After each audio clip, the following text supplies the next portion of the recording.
എൻ്റെ സുരക്ഷയെപ്പറ്റി ഒട്ടും വേവലാതി വേണ്ട. ഞാൻ വളരെ സൂക്ഷിച്ച ഓരോ ചൂടും വയ്ക്കുന്നത്. അന്തിമ വിജയം നമുക്ക് തന്നെ ആയിരിക്കുമോ? ഫോൺ ആക്ടിവേറ്റ് ആയി കഴിഞ്ഞ് ഞാൻ വിളിക്കാം. ഫോൺ വെള്ളം കയറാത്ത വിധത്തിൽ പ്ലാസ്റ്റിക് കവറിൽ പൊതിഞ്ഞ് ടോയ്ലറ്റിൻ്റെ ഫ്ലഷ് ടാങ്കിൽ വെച്ചാൽ ആരും പെട്ടെന്ന് കണ്ടുപിടിക്കില്ല. സിം കാർഡ് ഉപയോഗിച്ച ശേഷം അഴിച്ചെടുത്ത് മാറ്റിവെക്കാൻ മറക്കരുത്. വൈകാതെ തന്നെ നമുക്ക് കാണാം.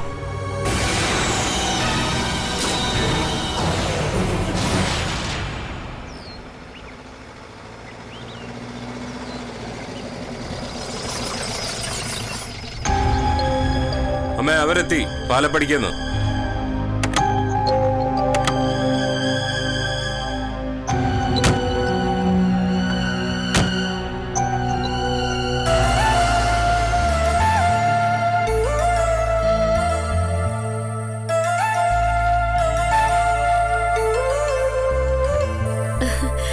നിങ്ങള് വല്ലോടും പോകാൻ നിൽക്കായിരുന്നോ? ആ, ടൗൺ വരെ ഒന്ന് പോകേണ്ട അത്യാവശ്യം ഉണ്ടായിരുന്നു. എന്നാ പിന്നെ ഞങ്ങൾ അങ്ങോട്ട് പറഞ്ഞു വിട്ടിട്ട് പോയിക്കോളൂ.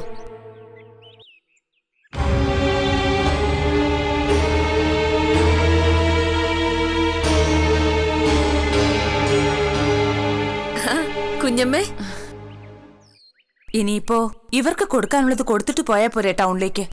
ഞങ്ങൾക്കുള്ളത് തന്നു കഴിഞ്ഞാ പിന്നെ ഞങ്ങൾ വെറുതെ നിക്കണ്ടല്ലോ. അമ്മ ഒരു കാര്യം ചെയ്യും, ഇവരെ മോളിലോട്ട് വിളിച്ചോണ്ട് പോയി കൊടുക്കാനുള്ളതൊക്കെ കൊടുത്തേക്ക്, വച്ച് താമസിപ്പിക്കണ്ട. എന്നാ അങ്ങനെ ചെയ്യട്ടെ ജയ. അതാ നല്ലത്. വാസുദേ, വാട മക്കളെ. നീയും കൂടി ചെല്ലു വിജിതേ. കേറി വാ ഹരീഷേ. നീ എന്താ അവിടെ തന്നെ നിന്ന് കളഞ്ഞത്? നിന്നെ കണ്ടിട്ട് എത്ര ദിവസമായി? നീ ഉണ്ടല്ലോ, നീ ഒന്നും പറയണ്ട. നിനക്ക് സ്നേഹമോ നന്ദിയോ എന്തെങ്കിലും ഉണ്ടോടാ? നിന്റെ പരിഭവവും പരാതിയും എല്ലാം ഞാൻ തീർത്തു തരാം. വാ വാജേ.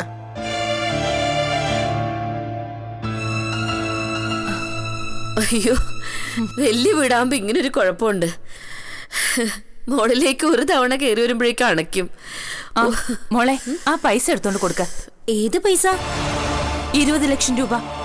ഇവർക്കെന്തിനാ 20 ലക്ഷം രൂപ കൊടുക്കുന്നേ? ശരിയാണല്ലോ, എന്തിനാ നിങ്ങൾക്ക് 20 ലക്ഷം രൂപ തരുന്നേ? ആഹാ, അത് കൊള്ളാം. രൂപ തരാന്നും പറഞ്ഞ് വീട്ടിലേക്ക് വിളിച്ചു വരുത്തിയിട്ടേ ഇപ്പൊ കാല് മാറുന്നോ? ആരാടി കാല് മാറിയത്? ഞങ്ങൾ എന്തിനാ നിനക്ക് 20 ലക്ഷം രൂപ തരണം? അവിടെ വന്നപ്പോ കുഞ്ഞമ്മ ഇങ്ങനെയല്ലല്ലോ പറഞ്ഞത്. പുനലൂര് തോട്ടം മുറിച്ചു വിറ്റെന്നോ അതിന്റെ ഓഹരി തരാന്നോ മറ്റോ അല്ലേ? അത് എന്തൈറ്റത്തിലാ നിങ്ങൾക്ക് ഓഹരി തരുന്നേ? നിങ്ങളുടെ മക്കളും എന്റെ മകനും തമ്മിലുള്ള കരാർ അനുസരിച്ച്. എന്ത് കരാർ? എന്തെങ്കിലും കരാർ നിങ്ങൾ പാലിച്ചോ? ഇല്ല. തമ്പിയെങ്കിലിനെ കൊല്ലാന്ന് പറഞ്ഞു, കൊന്നോ? ഇല്ല. ഈ വീടും സ്വത്തും ഫാക്ടറിയും തോട്ടവും എല്ലാം ഞങ്ങളുടെ പേരിലാക്കി തരാന്ന് പറഞ്ഞു, തന്നോ? ഇല്ല. ഒന്നും ചെയ്യാതെ ഞങ്ങളുടെ കയ്യിൽ നിന്ന് 30 ലക്ഷം രൂപ വാങ്ങി. 10 രൂപ പോലും തിരിച്ചടയ്ക്കാതെ സകല പ്രമാണവും തട്ടിയെടുത്തു. എന്റെ മക്കളെ കൊലപ്പുള്ളികളാക്കി. നിങ്ങൾക്ക് കിട്ടിയതിന്റെ ഓഹരി തരാന്ന് പറഞ്ഞല്ലേ കുഞ്ഞമ്മേ ഞങ്ങൾ ഇങ്ങോട്ട് വിളിച്ചു വരുത്തിയത്? എന്നിട്ട് ഇങ്ങനെയൊക്കെ പെരുമാറുന്ന ചെറ്റത്തരോ? ഞങ്ങൾക്ക് കിട്ടിയതിന്റെ ഓഹരിയില്ലേ വേണ്ടത്? തരാം.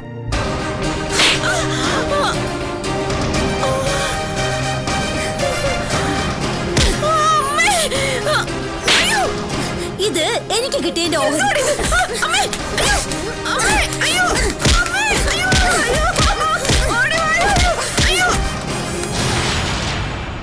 ആ തോട്ടവും കൂടി എങ്ങനെയെങ്കിലും വിൽക്കാൻ നോക്ക്. പിന്നെ നിങ്ങൾക്കൊന്നും പേടിക്കാനില്ല. അയ്യോ, അമ്മയാണല്ലോ അത്. ഏയ്, നിനക്ക് തോന്നിയതാണ്. അമ്മയാ? നീ അതൊന്നും നോക്കണ്ട, ഞങ്ങളുടെ അമ്മയുണ്ടല്ലോ കൂടെ. പോരാത്തന്നെ വിജിതയുണ്ടല്ലോ. എന്തോ കുഴപ്പമുണ്ട്, ഞാൻ ഒന്ന് പോയി നോക്കട്ടെ. അവിടെ നിക്കടാ, നീ എങ്ങോട്ടായി ഓടുന്നേ? കയ്യെന്ന് വിടുന്നേവാ, കളിക്കല്ലേ. നീ ഇവിടെ നിന്നാ മതി. എന്ത് പോക്കറ്റാ നിങ്ങൾ കാണിക്കുന്നേ? കയ്യെന്ന് വിടറാ. വാടാ, തമ്പിയങ്ങള് പറഞ്ഞ പോലെ ചെയ്തില്ലെങ്കിൽ നമുക്കിനി വേറെ ഇടി കിട്ടും. വാ.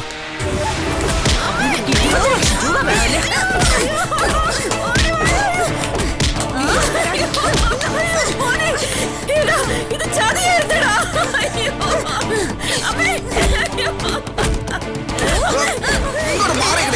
മാറി നിൽക്ക് തള്ള.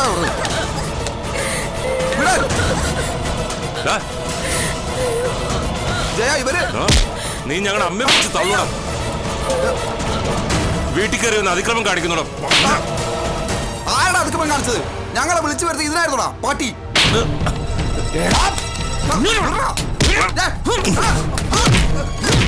എന്റെ മോനെ ചെയ്യല്ലേ. അയ്യോ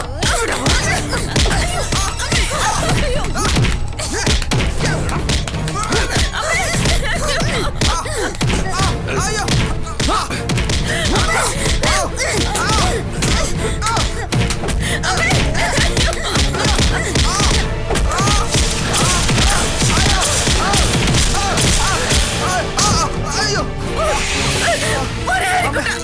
അയ്യോ എന്റെ മോനൊന്നും ചെയ്യല്ലേ. എന്റെ മോനൊന്നും ചെയ്യല്ലേ. അയ്യോ മതി.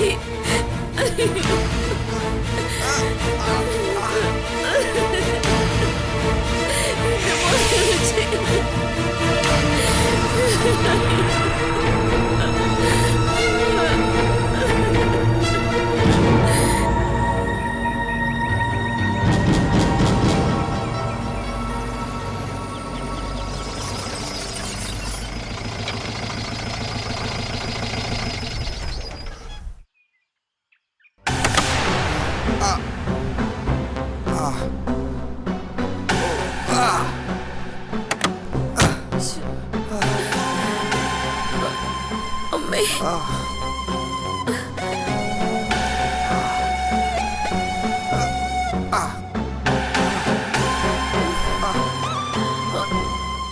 അമ്മേ അമ്മേ എൻ്റെ അമ്മേ.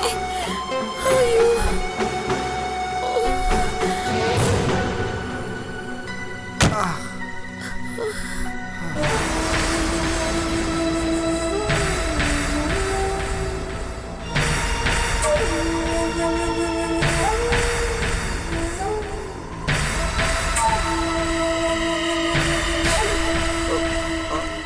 ഇതെന്ത് പറ്റിയമ്മേ? വല്ലതും വീണോ?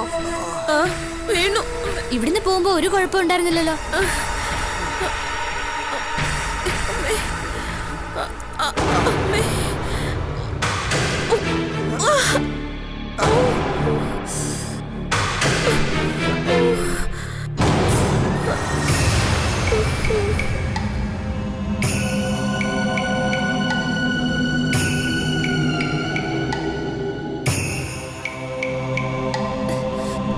എൻ്റെ അമ്മേ.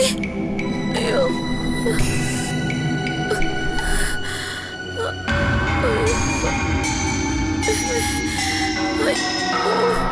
അയ്യോ പേടിക്കണേ അമ്മേ. അമ്മേ അമ്മേ. കുടിക്കാൻ എന്തെങ്കിലും താ മക്കളെ. തൊണ്ട വരണ്ടിട്ട് വയ്യ. നീ ചെന്ന് എടുത്തോണ്ട് വാ. കുറച്ച് വെള്ളം തിളപ്പിച്ച് ദേഹം മുഴുവൻ ആവി പിടിക്കണം. ദേഹത്ത് ചതവേൽക്കാത്ത ഒരു ഇഞ്ച് സ്ഥലം ബാക്കിയില്ല. ചതവിന് പെരട്ടാളിന് വല്ല ബാമൂരിപ്പുണ്ടോ മോളെ? ഉണ്ടോ ആവോ നോക്കാം. അയ്യോ അമ്മേ.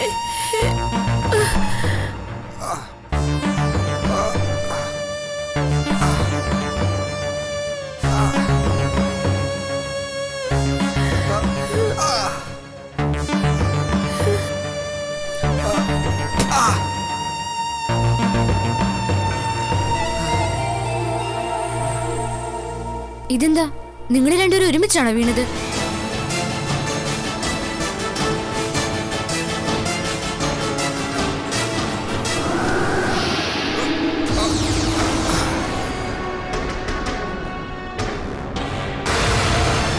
ദാമേ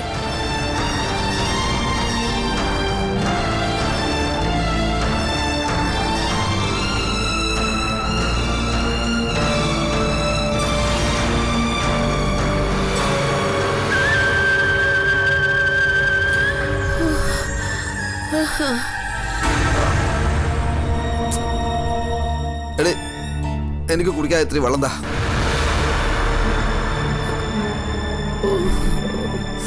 അമ്മേ. അങ്ങളെ ഒരു അത്യാവശ്യ കാര്യം പറയാനുണ്ട്. നിങ്ങൾ പത്തനംതിട്ട പോയ കാര്യമല്ലടാ, അവര് പൈസ തന്നോ? പൈസ അല്ല, ഇടി. ഇടിയോ? അവരിടിക്കാൻ വിളിച്ചതായിരുന്നു അങ്കിളെ. എന്നെ അമ്മയെ വളഞ്ഞു വെച്ച് 1 മണിക്കൂർ നേരം അവരിടിച്ചു. എടാ പൈസ തരാമെന്നും പറഞ്ഞല്ലേ അവര് വിളിച്ചത്? ചതിയായിരുന്നു അങ്കിളെ, ഭയങ്കര ചതി. ഹരിക്കുട്ട, ആ, ആ, ആ, ആ, ആ. എന്റെ ചന്ദ്രേട്ട, ഒന്നും പറയണ്ട. ആലുവ മണപ്പുറത്ത് വെച്ച് കണ്ട പരിചയം പോലും ഇല്ലാത്ത മട്ടില അവരിടിച്ചത്.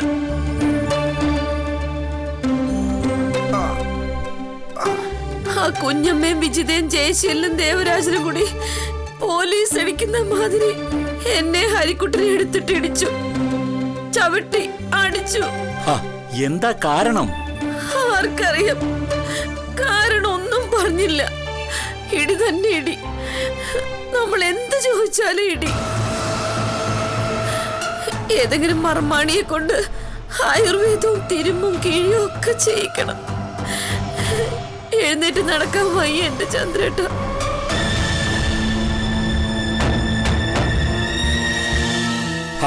അല്ലാതെ എന്തു പോക്കൃതരവന്മാര് കാണിച്ചത്? ചോദിക്കണം ചന്ദ്രേട്ട, ചോദിക്കണം. അയ്യോ, എന്റെ പുറം പൊട്ടുന്നേ ചന്ദ്രേട്ട.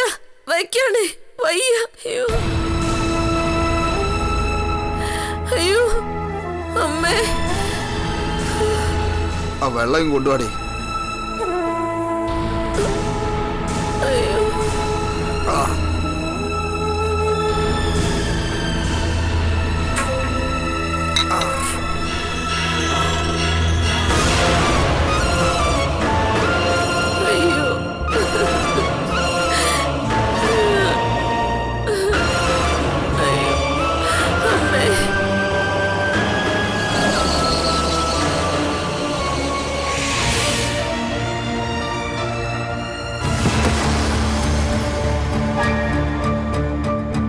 എന്താ എന്തിനാ പ്രശ്നം? ആ ജയശീലനും ദേവരാജനും കൂടി സുധേ ഹരീഷിനെ വീട്ടിൽ വിളിച്ചു വരുത്തിയിട്ട് ഭയങ്കരമായിട്ട് അടിച്ച് നാശമാക്കിയെന്ന്. അടിച്ചെന്നോ? എന്തിനാ? ആർക്കറിയാം. എന്തിനാ അവരവിടെ പോയത്? കുഞ്ഞമ്മയും ജയശീലനും കൂടെ പാലപ്പടിക്ക് വന്ന് ക്ഷണിച്ചിട്ടാ അവരവിടെ പോയത്. എന്നിട്ടായി കൊടും ചതി. ക്ഷണിച്ചു വരുത്തേണ്ട കാര്യം എന്താ? അവിടെ വല്ല കല്യാണം ഉണ്ടായിരുന്നു? സുധയ്ക്കും ഹരീഷിനും കൊടുക്കാൻ വേണ്ടി 20 ലക്ഷം രൂപ അവിടെ എടുത്തു വെച്ചിട്ടുണ്ടെന്ന് പറഞ്ഞ് വിളിച്ചാൽ ആരായാലും പോകാതിരിക്കുവോ? എന്തിന്റെ 20 ലക്ഷം രൂപ? ചുമ്മാ ആരെങ്കിലും 20 ലക്ഷം രൂപ കൊടുക്കൂ? പുനലൂരെ എസ്റ്റേറ്റ് മുറിച്ചു വിറ്റതിന്റെ ഒരു ഓഹരിയാണെന്ന് അവര് പറഞ്ഞത്. നമ്മൾ കാരണമാണല്ലോ അവർക്കെല്ലാം കിട്ടിയത്.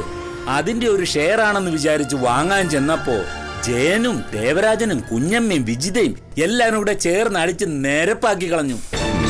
അങ്ങനെ എനിക്ക് ചോദിക്കണ്ടേ? അതങ്ങനെ വെറുതെ വിട്ടാൻ പറ്റില്ലല്ലോ. ഞാൻ ചോദിക്കാം. ചുമ്മാ ചോദിച്ചാ പോരാ. അവന്മാരെ രണ്ടുപേരെയും പാലപ്പടിക്ക് ക്ഷണിച്ചു വരുത്തി ഇടിച്ച് സൂപ്പാക്കി വിടണം. പകരത്തിന് പകരം. അത്രയ്ക്ക് സീരിയസ് ആണോ ചന്ദ്രേട്ട സംഭവം? ഹരീഷിനെ ഇടിച്ചത് പോട്ട് മുരളി, അവനൊരാണല്ലേ. അവരെല്ലാം കൂടെ സുധയെ വളഞ്ഞു വെച്ച് ഇടിച്ചെന്ന്. അതിന് പകരം വീട്ടണ്ടേ? തല്ലിന് തല്ല് തന്നെ പ്രതികാരം.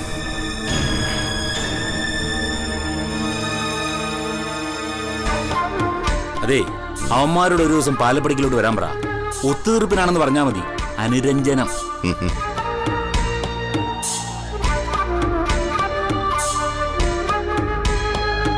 ഹലോ, ആ ജയശീലനാണോടാ? അതേ മുരളിയേട്ടാ, ഞാനാ. ആ ജയ, അവനെന്തേ ദേവരാജൻ? അവനിവിടെ ഉണ്ട്. എന്താ മുരളിയേട്ടാ? നിങ്ങൾ ആ ഹരീഷിനെ സുധയിച്ച് വീട്ടിൽ വിളിച്ചു വരുത്തി ക്രൂരമായിട്ട് മർദ്ദിച്ചെന്ന് കേട്ടല്ലോ. മർദ്ദിച്ചു എന്നൊന്നും പറയില്ല മുരളിയേട്ടാ. ഒരു ചെറിയ കശവിശയുണ്ടായി. ഹരീഷിനിട്ട് 1-2 അടി കൊടുത്തു. അവന്റെ വർത്താനം കേട്ട ആരായാലും കൊടുത്തു. പക്ഷേ നിങ്ങൾ 20 ലക്ഷം രൂപ കൊടുക്കാന്നും പറഞ്ഞ് ക്ഷണിച്ചു വരുത്തി തല്ലിന്നാണല്ലോ പരാതി. 20 ലക്ഷം രൂപയോ? എവിടുന്ന് എടുത്തു കൊടുക്കാനാ? ഞങ്ങൾക്കെന്താ നോട്ടടിക്കുന്ന യന്ത്രമുണ്ടോ? ഇല്ലാത്ത ഓരോന്ന് ചുമ്മാ പറഞ്ഞുണ്ടാക്കാൻ മുരളിയേട്ടാ. നിങ്ങൾ കണ്ടമാനം ഇടിച്ചെന്നാണല്ലോ ഞാൻ അറിഞ്ഞത്. ഓ, അങ്ങോട്ട് കൊടുത്ത ഇടിക്ക് മാത്രമേ കണക്കുള്ളൂ അല്ലേ? ഇങ്ങോട്ട് കിട്ടിയവരൊന്നും കണക്കില്ല. എടാ ജയ, നമ്മളേ ഒറ്റക്കെട്ടായിട്ട് നിൽക്കേണ്ടവരാ, അടിച്ചു പിരിയേണ്ടവരല്ല. ആ ആകെ പോട്ടെ. നീയും ദേവരാനും കൂടി ഒരു ദിവസം പാലപ്പടിക്കിലേക്ക് വാ, ഞാനും വരാം. നമുക്ക് ഈ പ്രശ്നം രമ്യതയിൽ പറഞ്ഞു തീർക്കാം. അതല്ലടാ നല്ലത്. ഞാനെന്തിനു റെഡിയാ. ശരി, എപ്പോഴാ വരേണ്ടതെന്നേ ഞാൻ നിന്നോട് വിളിച്ചു പറയാം. ഓക്കെ മുരളിയേട്ടാ. ശരി, വെച്ചോ, കാണാം.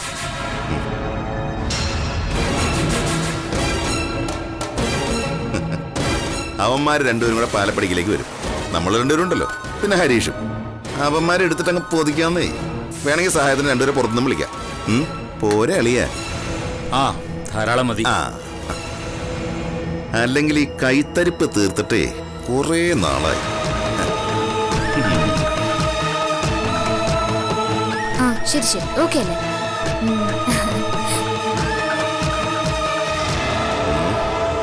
ഹരി, നീ ഒന്നുകൊണ്ടും വിഷമിക്കണ്ട. അവന്മാരെ രണ്ടുപേരെയും ഇവിടെ വരുത്തിയിട്ട് നമുക്ക് തിരിച്ചടി കൊടുക്കാം. നമുക്ക് 2-3 പേരെ പുറമേന്ന് വിളിക്കണ്ടേ അവരെ അടിക്കാൻ? എന്തിന്? നമ്മൾ 3 പേരില്ല ചന്ദ്രേട്ടാ. ദേ, ജയശീലിന്റെ കാര്യം ഞാൻ ഏറ്റു. അവൻ എനിക്ക് വിട്ടേക്ക്. ദേവരാജനെ നിങ്ങൾക്ക് 2 പേരും കൊണ്ട് കൈകാര്യം ചെയ്യാൻ പറ്റൂലോ. അവനെ നോക്കാൻ ഞാൻ മാത്രം മതി മുരളിയേട്ടാ. എടാ ഹരിക്കുട്ട, നീ വേണമെങ്കിൽ 2 പേരും കൂടി വിളിച്ചോ. ജയശീലിനെ ദേവരാജന്റെ ശരീരക്കൂറ് വെച്ച് നോക്കുമ്പോഴേ 2 പേരും കൂടി ഉള്ളത് നല്ലതാ. അവന്മാരുടെ ദേഹത്തെല്ലാം എടുത്തു ഇടിക്കണ്ടേ? നിങ്ങൾ തളർന്നു പോവും. എന്റെ ചേച്ചി, ഞങ്ങള് മതിയെന്നേ. ഞാനേ കുറെ കാലം ഗുണ്ടായുസം കളിച്ചവനാ. അത് കഴിഞ്ഞിട്ടാ ഈ രാഷ്ട്രീയത്തിലേക്ക് വന്നത്. എനിക്ക് ഈ അടി ഇടി എന്നൊക്കെ പറഞ്ഞ് ഇപ്പോഴും ഭയങ്കര ഹര. പിന്നെ ഈ കതറിട്ടിരിക്കുന്നോണ്ട് ഒന്നിനും പോകുന്നില്ലെന്നേ ഉള്ളൂ. ഓ, അവന്മാരെ കൈ കിട്ടി ഞാൻ ശരിക്ക് പെരുമാറും. ഹരീഷിനെ അവന്മാരടിച്ച് പോട്ടെന്ന് വെക്കാം. സുധ അടിച്ച ഞാൻ സഹിക്കില്ല. ഓ, എന്റെ കൈയൊക്കെ തരിക്കുന്നു. അവന്മാരെ എന്റെ മുമ്പിൽ കൊണ്ടുവന്ന് കുനിച്ചു നിർത്തി ഇടിക്കണം ചന്ദ്രേട്ട. ആ, അതൊക്കെ ഞങ്ങൾ ഏറ്റു. അപ്പൊ സുധേച്ചി, ഹരിക്കുട്ടാ, മറ്റന്നാൾ ജയശീലിനെയും ദേവരായനെയും നമ്മൾ സൂത്രത്തിൽ ഇവിടെ വിളിച്ചു വരുത്തുന്നു, ഇടിച്ച് സൂപ്പാക്കുന്നു. ഓക്കെ? ഓക്കെ മുരളിയേട്ടാ. ശരി ചേച്ചി, വരട്ടെ. മറ്റന്നാൾ ഞങ്ങൾ രാവിലെ എത്തിയേക്കാം. ശരി.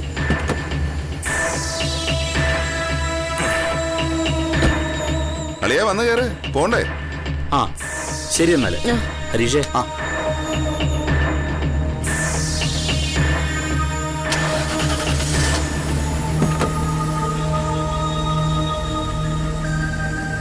ഓക്കെ.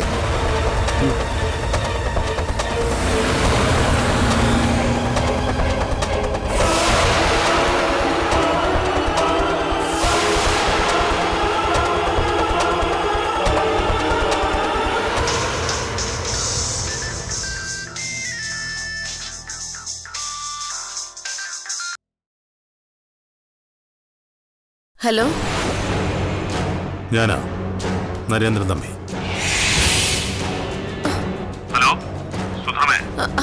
ഹലോ, ഞാനാ. കഴിഞ്ഞ ദിവസം സുധർമ്മയും ഇഷ്ടപുത്രനും കൂടി എന്റെ വീട്ടിൽ ചെന്നിട്ടുണ്ടായിരുന്നു അറിഞ്ഞു. പോയിട്ടുണ്ടായിരുന്നു. അവരെല്ലാവരും കൂടി നിങ്ങൾ 2 പേരെയും ക്രൂരമായിട്ട് മർദ്ദിച്ചു എന്ന് കേട്ടു. ശരിയാണോ? സത്യ, അവർ ചതിക്കായിരുന്നു നരേന്ദ്ര. സാരില്ല, ഞാൻ പറഞ്ഞിട്ട് അവരങ്ങനെ ചെയ്തേ. നരേന്ദ്രൻ പറഞ്ഞിട്ടാന്നോ? ഞാനിങ്ങനെ ഒളിവി കഴിയുമ്പോ എനിക്ക് എന്തെങ്കിലും ഒരു തമാശ വേണ്ടേ? സുധർമ്മയ്ക്കും ഒരു അവസരം വരുന്നുണ്ട്. എന്തവസരം? മുരളി ജയശീലിനെയും ദേവരാജനെയും പാലപ്പടിക്കിലേക്ക് സന്ധി സംഭാഷണത്തിന് ക്ഷണിച്ചിട്ടുണ്ടല്ലോ. അവരെ ഇടിക്കാൻ വേണ്ടിയല്ലേ ക്ഷണിച്ചിരിക്കുന്നേ? അത് പിന്നെ ഞെരങ്ങണ്ട, കാര്യം മനസ്സിലായി. എന്തായാലും ജയശീലിനും ദേവരാജനും വരും, മുരളിയും ചന്ദ്രമോഹനും വരും. സുധർമ്മയ്ക്ക് തീർച്ചയായിട്ടും ഇടിക്കാൻ അവസരം കിട്ടും. ഹരീഷിനും ഇടിക്കാം. ആരാരെ ഇടിക്കണമെന്ന് നമ്മ പറയും. അവളും ഈ കളി കാണാൻ വരുന്നുണ്ട്. ഇങ്ങോട്ടോ? അവിടെയല്ലേ അംഗം. അപ്പോ അമ്മ പറയുന്നത് അങ്ങ് അനുസരിച്ചേക്കണം. അനുസരിച്ചില്ലെങ്കിൽ അത് എന്നെ അനുസരിക്കാത്തത് പോലെയാ. എവിടെ സുധർമ്മയുടെ മുൻ കരിക്കൂട്ടൻ? ഇവിടെ ഉണ്ട്. വിളിക്ക. ഇപ്പൊ കൊടുക്കാം, ഒരു മിനിറ്റ്.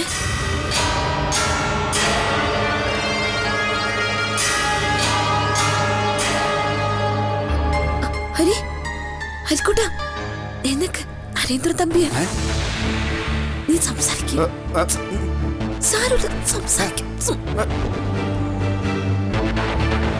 ഹലോ മോനെ ഹരിക്കുട്ട, നീ ജയശീലിനെയും ദേവരാജനെയും വിളിച്ചു വരുത്തി തല്ലാനിരിക്കല്ലേ? അതിനൊന്നും ഒരു കുഴപ്പമില്ല. മറ്റന്നാൾ അമ്മും കൂടി അങ്ങോട്ട് വരും. ചന്ദ്രമോഹനും മുരളിയും എന്തായാലും ഉണ്ടാവുമല്ലോ. നമുക്കൊരു കൂട്ടാടി നടത്തണം. ഈ മേജർ സെറ്റ് കഥകളി എന്നൊക്കെ പറയാറില്ലേ, അതുപോലെ എന്ത് വില കൊടുത്തും നമുക്കത് വിജയിപ്പിക്കണം. ആ, അത് പറയാൻ വേണ്ടിയാ വിളിച്ചേ. എന്ത് പറയുന്നു നിന്റെ അഭിപ്രായം? പറഞ്ഞോ, ഞാൻ കേൾക്കുന്നുണ്ട്. നീ അങ്ങനെ ചുമ്മാ കേട്ടാ പോരാടാ പട്ടിയുടെ മോനെ. അഭിപ്രായം പറയണം. ഞാൻ പറഞ്ഞ പരിപാടി നല്ലതല്ലേ? അതെ, നല്ലതാ. പരിപാടി നടക്കുമ്പോ അമ്മുവും കാണും പാലപ്പടിക്കല്. അവള് പറയുന്നത് പോലെ ഒക്കെ ചെയ്തേക്കണം. ദേ, അല്ലെങ്കിൽ എനിക്ക് ദേഷ്യം വരും. എന്തു വരും? ദേഷ്യം. ഞാൻ ഈ വിളിച്ചതും പറഞ്ഞു തോന്നും മുരളിയോ ചന്ദ്രമോഹനോ ജയശീലനോ ദേവരാജനോ അറിയരുത്. അറിഞ്ഞെന്ന് ഞാൻ അറിഞ്ഞാൽ നിന്റെ പരലോകത്തേക്കുള്ള വിസ ഞാനൊരു സൂചിക്കുത്തുകൊണ്ട് സ്റ്റാമ്പ് ചെയ്ത് തരും. ഓർമ്മയിരിക്കട്ടെ. ഓക്കെ? ഓക്കെ.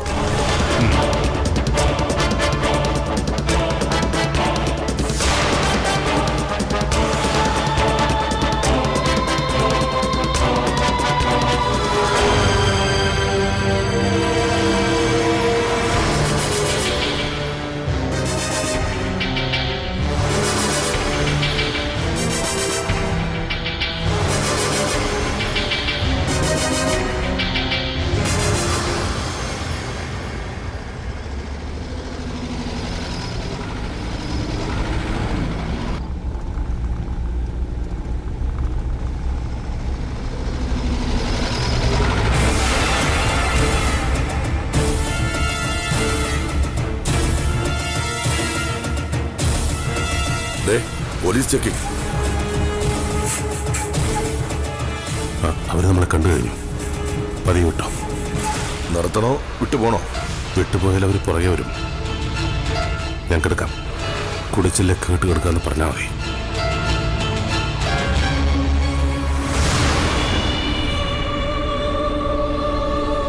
അവര് പരിശോധിച്ചാലോ? അവരെത്ര പേരുണ്ടാവും? 5-6 പേരുണ്ടെന്ന് തോന്നുന്നു. നമ്മൾ 2 പേരില്ലേ?